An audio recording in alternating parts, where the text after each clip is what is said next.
Bonjour, je te retrouve encore avec beaucoup de bonheur afin de parcourir avec toi, à travers la Bible, les différentes références qui nous invitent à faire confiance à Dieu.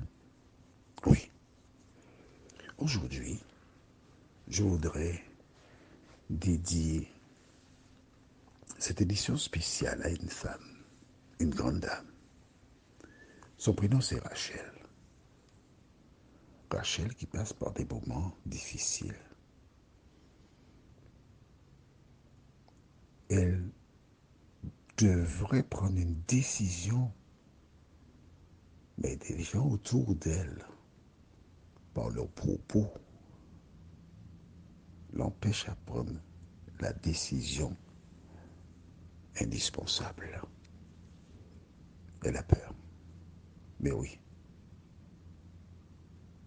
Alors, nous verrons juste après la prière comment Rachel, il y a beaucoup de d'ânes qu'on appelle Martin, il y a beaucoup de chiens qu'on appelle Médor. Ne cherche pas à regarder dans ta communauté. Ah, ça ressemble à Rachel X, à Rachel Z. Mais non, tu n'es pas là pour cela. Tu es là pour lire, étudier la parole et agir en conséquence de ce que dit la parole. Rien d'autre.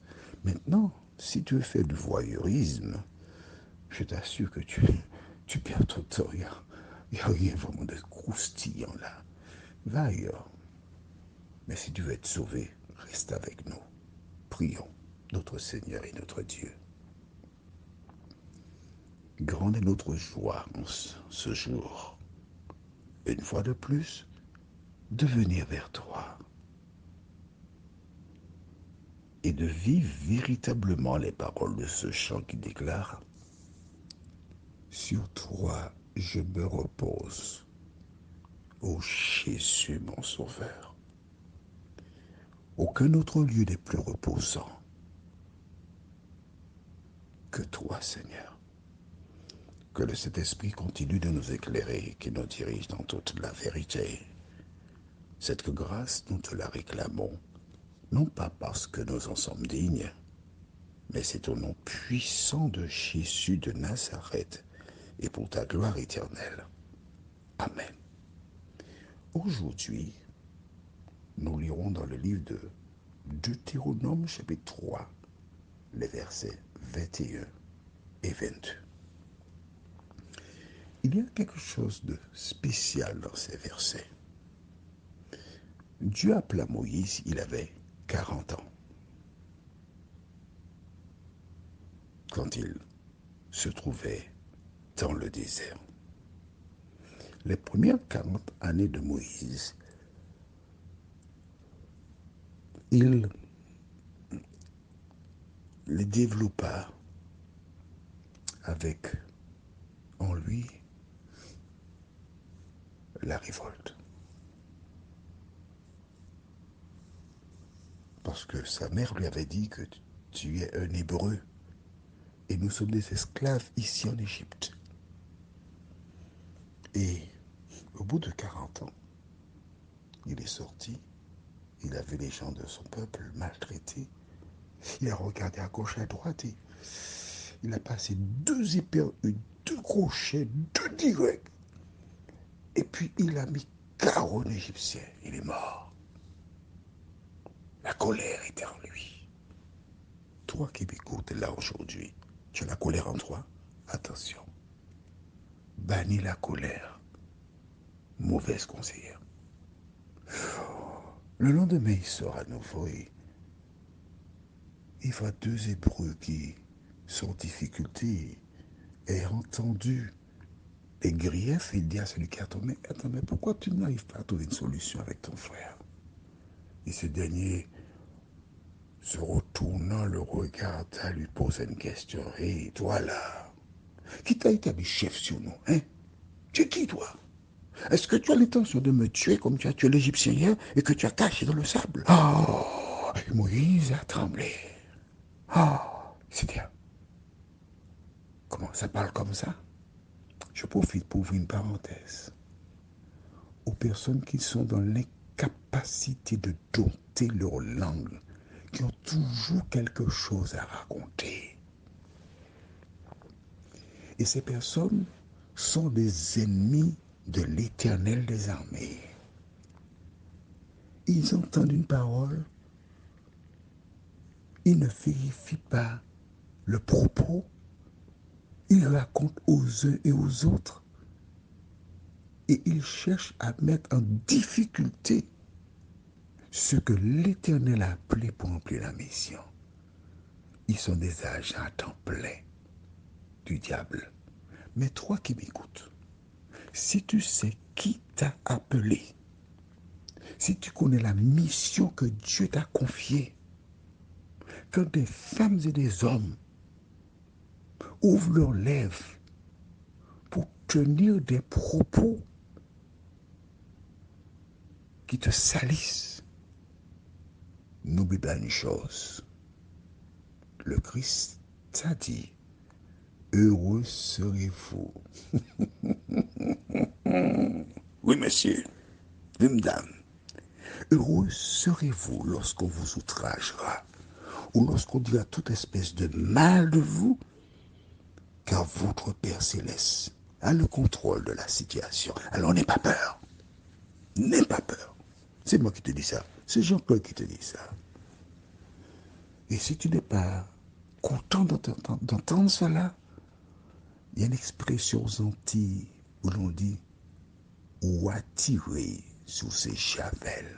En français, eh bien, si tu n'es pas content de ce que je viens de te dire, tu n'as qu'à l'enlever si tu es la javel. La javel, c'est un produit qui nettoie toutes les saletés. Il faut savoir qui tu es. Il faut connaître la mission que Dieu a pour toi. Et quand tu connais la mission, tu sais que le diable utilisera des gens pour te détruire. Mais lève ta tête. Lève ta tête et avance avec l'Éternel des armées. Sauf que Moïse a tué. Il réalise qu'il a mal agi et que Pharaon risque de le tuer parce qu'il faut que ça serve d'exemple. Il est hors de question qu'on tue un Égyptien. Il part, il se réfugie dans le désert. Et 40 ans plus tard, à l'âge de 80 ans, l'Éternel vient le chercher. Il dit, Moïse, toi le criminel, toi le fuyard, toi le wanted, viens, c'est toi qui vas délivrer mon peuple. Laisse-moi te dire une chose, qui que tu sois, quel que soit ce que tu aies pu faire dans ta vie, ton passé est derrière toi. Lorsque l'Éternel t'appelle, tu lui dis, me voici, envoie-moi, et tu avances avec l'Éternel. Ne t'occupe pas des chiens qui aboient à gauche et à droite. Les chiens. Il a appelé les gens chiens. Mais oui, mais c'est ce que je dis. Je répète encore. Ne t'occupe pas des chiens. Ah, c'est pas gentil. Pourquoi tu dis c'est pas gentil? Va lire dans le livre d'Apocalypse. L'Éternel déclare dehors les chiens. De quoi parle-t-il? À qui fait-il allusion? Des femmes et des hommes qui ont un comportement de chien. Que font les chiens? Ils déchirent les gens. Ils les mordent. Mais toi, tu n'es pas un chien. Toi, tu es un enfant de Dieu. Et toi, en tant qu'enfant de Dieu, tu sais que l'Éternel te dit que tout ce qui est vrai, tout ce qui est digne de louange, tout ce qui mérite l'approbation, soit l'objet de vos pensées. Donc, si tu as des pensées qui méritent l'approbation, tu n'as rien à craindre. Par contre, si tu dis du mal des gens, il y a l'expression aux Antilles où l'on dit au cas veiller la pluie, l'on y moussage en soleil. Tu regardes le temps quand tu as mis la moussage, c'est une sorte de farine que l'on met au soleil pour sécher. Mais quand tu n'as pas de moussage au soleil, tu n'as pas de problème. Moïse est sur le point de laisser, de partir. Et il laisse une mission à celui qui va le remplacer, Josué. Et nous lisons dans le livre de Deutéronome 3, versets 21 et 22. En ce temps-là, je donnai des ordres à Josué.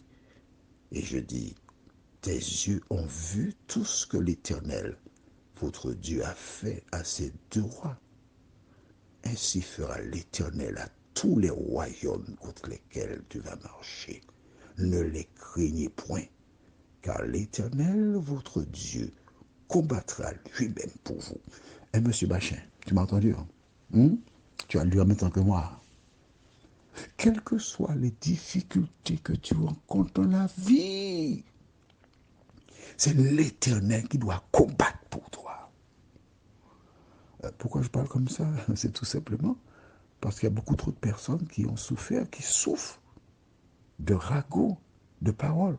Je te rassure, ce n'est pas mon cas. Parce qu'en ce qui me concerne,